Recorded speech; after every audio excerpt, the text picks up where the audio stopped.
Assalamualaikum Pak Susno, apa kabar hari ini Pak? Waalaikumsalam warahmatullahi wabarakatuh, para pemirsa sekalian. Alhamdulillah sehat dan baik-baik. Alhamdulillah. Pak, hari ini kita akan bincang-bincang sejenak mengenai kasus yang sudah berjalan cukup lama, tapi tampaknya akhir-akhir ini ada perkembangan baru yang memang sangat diharapkan oleh publik ya Pak. Hari ini kabarnya kasus perkara tersebut dilimpahkan oleh penuntut umum kepada Pengadilan Negeri Jakarta Selatan. Yang ini artinya dalam beberapa waktu ke depan pengadilan akan segera menyidangkan 5 orang terdakwa. Eh, dan kita semua tentu sepakat bahwa kita bersama akan mengawal ya Pak kasus ini hingga tercapai nanti keputusan yang adil, yang jujur, yang benar-benar benar dalam tanda kutip ya Pak ya. Nah, dengan dilimpahkannya kasus ini, apa harapan Bapak? Ya, pertama kita apresiasi penyidik, ya, apresiasi juga penuntut umum yang telah menyiapkan jaksa penuntut umum, katanya hampir 30 orang ya, dan katanya jaksa yang qualified, yang bagus. Dan juga kita apresiasi juga pengadilan yang juga sudah menyiapkan hakim-hakim yang terbaiknya. Dan mereka sudah kerja on the track sampai saat ini. Penyidik Polri sudah menyelesaikan tugasnya melakukan penyidikan. Kemudian jaksa sudah selesai meneliti berkas dan selesai juga membuat surat dakwahan sehingga yakin jaksa bahwa perkara ini sudah layak untuk disidangkan di pengadilan negeri gitu. Sehingga jaksa melimpahkan perkara ini kepada pengadilan negeri. Jadi harapan kita supaya perkara ini berjalan dengan baik, diproses secara benar, sesuai harapan mayoritas masyarakat Indonesia, dan kebenaran, kejujuran, keadilan itu akan tegak. Itu harapan kita, dan oleh karenanya kita punya kewajiban moral untuk mengawal perkara ini. Dan kalau ini sudah sampai ke pengadilan, ini akan terbuka sekali perkara ini. Kalau di Polri, karena sifat penyidikan memang demikian, jadi sebagian masih ditutup untuk tidak ganggu jalannya penyidikan, sebagian juga dibuka, tapi membukanya juga sudah ada delaying time gitu ya, tidak seketika. Demikian juga pada tahap perkara ini berada di kejaksaan, juga belum langsung terbuka secara luas, tapi langkah-langkah yang diambil jaksa sudah dibuka. Tapi kalau sudah di pengadilan negeri, sesuai dengan sifat perkara ini, saya yakin bahwa ini dinyatakan sidang terbuka untuk umum gitu. Sehingga kita akan tahu semua gitu. Tahu dan mendengar langsung apa yang dijelaskan oleh terdakwa Freddy Sambo, Putri, Kuat, Barada dan Oke. siapa lagi S yang satunya gitu. Sehingga 5 itu kita bisa dengar, termasuk saksi, saksi-saksi ahli kita akan dengar langsung, nah, keterangan ahli kita dengar, kemudian keterangan saksi lainnya kita juga akan dengar, hasil rekonstruksi kita juga akan tahu gitu bagaimana. Jadi sangat terbuka ini. Ini proses pengadilan itu bisa kita simak bersama-sama ya Pak ya. Iya, secara audio kita bisa dengarkan, secara visual kita bisa tonton di pengadilan karena ini terbuka untuk umum, dan juga mungkin ada beberapa stasiun televisi yang menayangkan lewat siaran langsung mereka, sehingga kita bisa saksikan langsung. Mengingat ini kan nanti terdakwanya ada 5 Pak, termasuklah Verdi Sambo dan Putri. Bagaimana cara menyedangkannya Pak? Apakah akan sekaligus bersama-sama atau bagaimana? Karena terdakwa 5 ya, untuk pasal 340, untuk pasal dan pasal apa namanya 338, dan juga semua terdakwa ini punya berkas sendiri-sendiri, dipisahkan. Jadi tidak disidangkan sekaligus dalam satu majelis sidang, terdakwa 1, 2, 3, 4, 5, tidak. Tapi mereka dipisah.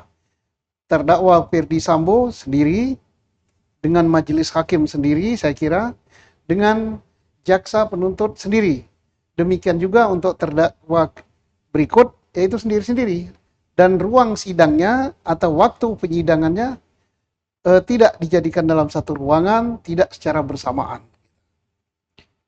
Kalau disidangkan secara terpisah, apakah artinya seorang terdakwa di kasus ini bisa menjadi saksi di kasus perkara saksi lainnya, Pak? Ya, begitulah. Sesuai dengan apa namanya, dengan tahap penyidikan, bahwa mereka diperiksa sebagai terdakwa dan diperiksa juga sebagai saksi. Saksi. Artinya, Ferdi Sambo dalam suatu perkaranya dia adalah terdakwa. Tetapi dalam perkara Baradae dan perkara yang lain, terkecuali untuk istrinya mungkin ya, Ferdi Sambo adalah saksi. Jadi mereka menjadi terdakwa untuk perkaranya sendiri dan menjadi saksi untuk perkara terdakwa yang lain. Tentunya saksi ini tidak hanya sesama mereka, ada saksi-saksi yang lain yang dia tidak menjadi terdakwa di dalam perkara manapun juga. Khusus mengenai Ferdi Sambo dan Putri, Pak, mereka ini kan terikat hubungan suami istri. Apakah bisa si istri menjadi saksi dari kasus suami, begitu? Sesuai ketentuan hukum acara pidana kita ya, UHAP kita, bahwa suami istri terikat dalam suami istri ini tidak boleh menjadi saksi satu dengan yang lain. Jadi tidak mungkin Ferdi Sambo akan dijadikan saksi untuk perkaranya Putri Chandrawati. Demikian juga terdakwa Putri Chandrawati tidak mungkin akan menjadi saksi di dalam perkara terdakwa Ferdi Sambo karena hukumnya tidak mengizinkan gitu. Jadi keterangannya tidak bisa digunakan sebagai saksi. Gitu. Artinya, sedangkan yang kalau kita baca dari berita yang beredar selama ini, bukankah ada isu bahwa Ferdi Sambo yang merancang semuanya ini sehingga apapun yang dilakukan oleh Putri itu mengikut dari skenario yang ditentukan? Itu kan isu di luar ya. Dan bisa juga begitu. Tetapi kan dalam pembuktian itu kan tidak begitu. Tidak hanya terkait isu, tetapi penyidik pada tingkat penyidikan akan membuat keterangan daripada seseorang terdakwa itu benar apa tidak, bukan hanya apa yang dia ucapkan. Karena perkara itu bukan hanya statement gitu kan, tetapi pembuktian ya. Bukan hanya berdalil, tapi pembuktian.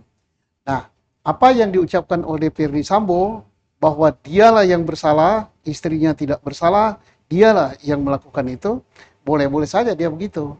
Tetapi penyidik, penuntut, dan hakim punya standar yang namanya standar hukum. Standar hukum apa itu? Ya sesuai yang diatur di dalam hukum acara kita. Sejauh mana keterlibatan Putri, dan kalau dia terlibat apa perannya, apakah dia ikut di dalam perencanaan, apakah dia hanya pelaku saja, apa dia turut serta, apa dia hanya membantu. Itu sudah dijelaskan oleh penyidik di dalam berita acara sesuai dengan peran dan sesuai dengan alat bukti yang didapatkan oleh penyidik dalam perkara ini. Ada satu hal, Pak, yang ditunggu-tunggu oleh netizen atau masyarakat pada umumnya ya, Pak, dari pengadilan ini adalah motif dari kejadian kemarin itu. Apakah di pengadilan ini nanti akan diungkap, Pak, motif itu? Ya, karena perkara ini sangat terbuka untuk umum ya, terkecuali mungkin ada bagian lain dari perkara ini yang tidak boleh diketahui umum gitu, sehingga nanti majelis hakim menyatakan untuk bagian ini perkaranya tertutup gitu. Seperti yang pernah disiratkan Pak Mahfud ya Pak ya. Sepanjang tidak tertutup, maka semua akan terbuka untuk umum, semua akan tahu, dan apakah benar motifnya demikian. Nah ini motif yang demikian itu adalah motif yang sesuai dengan keterangan daripada orang yang menerangkan. Dalam hal ini siapa? Dalam hari ini Ferdi Sambo CS ya. Ferdi Sambo bersama Putri, mungkin bersama saksi yang lain. Tapi apakah itu benar apa tidak? ya Allahu a'lam bishawab. Karena apa? Karena salah satu daripada orang yang masuk di dalam perkara ini, yaitu yang jadi korban, yaitu Brigadir Joshua Huta Barat sudah meninggal, sehingga keterangannya nggak bisa dicocokkan kan. Jadi keterangan dari Ferdi Sambo, keterangan dari misalnya siapa Kuat, keterangan dari Putri dan lain-lain, itu harus dicocokkan dengan keterangan dari Brigadir Joshua Huta Barat. Tidak boleh hanya keterangan sepihak saja, walaupun jumlahnya hanya 5 apa 6 atau 100 sekalipun. Terkecuali didukung oleh alat bukti yang lain. Misalnya ada saksi ahli, ada rekaman CCTV, atau ada apa, baru itu menjadi bisa terbukti. Tapi kalau tidak, itu hanya keterangan yang hampir keterangan nggak ada gunanya kita. Lalu apabila motif ini nanti diungkap, Pak, apakah ini akan mempengaruhi berat ringannya hukuman yang diterima oleh para terdakwa, Pak? Pertama, motif ya. Berkali-kali dinyatakan oleh pakar hukum dan termasuk saya sendiri katakan, dalam unsur pembunuhan berencana dan pembunuhan tidak dengan rencana, motif ini tidak diperlukan gitu kan. Yang penting unsur delik, yaitu dengan sengaja menghilangkan nyawa orang lain, sudah terpenuhi apa tidak. Kalau itu sudah terpenuhi, berarti pembunuhan berencana sudah terlaksana. Nah, kalau tidak direncanakan, pembunuhan dengan biasa saja, yaitu berarti pembunuhan sudah dilakukan. Tak ada di situ dituntut adanya motif. Nah, kemudian orang ingin tahu ya tentunya. Masyarakat ingin tahu, publik juga ingin tahu. Masa membunuh orang demikian gampang? Apa sih motifnya? Atau kenapa dia bunuh? Nah, itu kan keingintahuan publik dan tidak bisa disalahkan karena semua orang ingin tahu. Dan penyidik pun, penuntut pun, termasuk hakim di majelis, saya hakul yakin akan menanyakan itu gitu. Ada pertanyaan, ngapain sih kamu bunuh dia? Tentunya ada. Nah, tapi jawaban itu, ada atau tidak ada jawaban itu, tidak akan mempengaruhi pembuktian. Tetapi mungkin, saya tidak memastikan ya, akan memberikan semacam mengetuk hati nurani majelis hakim dalam penjatuhan hukum berat ringannya hukuman. Oh, kalau memang begitu terbukti dia menyakiti hati si Sambo, ya mungkin yang tadinya akan dihukum sebulan ya mungkin 3 minggu gitu kan. Yang akan dihukum mati gitu, ya mungkin hukumannya seumur hidup. Tapi itu baru kira-kira saya ya, karena saya bukan hakim gitu. Secara manusia saya memperkirakan begitu. Tapi akan mempengaruhi pembuktian tindak pidana pembunuhan apa tidak, nggak ada pengaruhnya. Lalu ketika perkara ini nanti sudah divonis oleh Majelis Hakim Pengadilan Negeri Jakarta Selatan, apakah para terdakwa ini bisa langsung dieksekusi? Sesuai dengan putusannya. Kalau putusannya segera masuk ya mereka segera masuk gitu ya. Tetapi misalnya apakah segera masuk artinya langsung dieksekusi masuk ya. Walaupun ada apa tidak banding ya.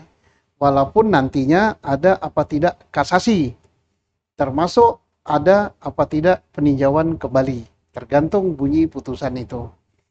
Tetapi apakah putusan tersebut berkekuatan hukum tetap atau tidak, yaitu tergantung dari para terdakwa dan jaksa.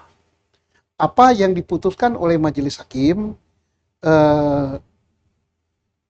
misalnya jaksa menuntut hukuman seumur hidup, majelis hakim menjatuhkan hukuman 10 tahun atau 15 tahun, ya bisa saja jaksanya banding. Berarti perkara ini belum mempunyai kekuatan hukum tetap. Bisa juga dua-duanya banding. Jaksanya banding, terdakwanya banding, tidak terima putusan itu. Maka perkara ini akan diperiksa dalam perkara banding sesuai dengan memori banding yang diajukan oleh masing-masing. Tetapi bukan berarti terdakwa yang sudah diputus ini tidak masuk. Dia masuk menunggu di dalam gitu. Sesuai dengan putusan dari pengadilan segera masuk gitu ya. Nah, kemudian misalnya dijatuhi hukuman mati misalnya. Iya. Ya tidak seketika dan serta-merta dijatuhi hukuman mati, dilaksanakan. Masih nunggu juga. Nunggu ada banding apa tidak, setelah banding ada kasasi apa tidak, setelah kasasi ada PK apa tidak. Setelah PK misalnya, apakah minta garasi apa tidak dengan presiden, dan dikabulkan apa tidak oleh presiden, jadi masih cukup panjang gitu ya. Tetapi putusan sudah keluar gitu ya. Nah, pelaksanaannya nanti kalau misalnya banding ditolak, kasasi ditolak, PK-nya ditolak, kemudian garasinya ditolak gitu kan, baru nanti tidak langsung detik itu juga atau hari itu juga langsung dieksekusi mati ya. Ya nunggu saat atau momentum yang tepat, ada waktunya. Nah, itulah kalau eksekusi mati. Tapi kalau eksekusi tidak mati, ya hukuman jalan terus, berjalan terus sampai nanti dia tidak ada lagi upaya hukum gitu yang diberikan oleh undang-undang.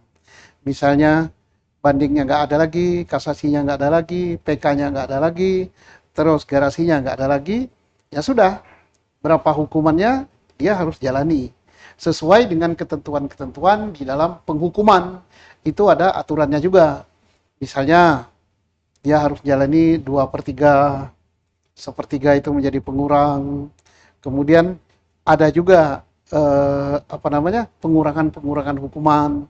Biasanya untuk yang muslim itu pada saat hari raya ada pengurangan, 17 Agustus ada pengurangan, dan kemudian nanti masih ada hak-hak lain gitu kan.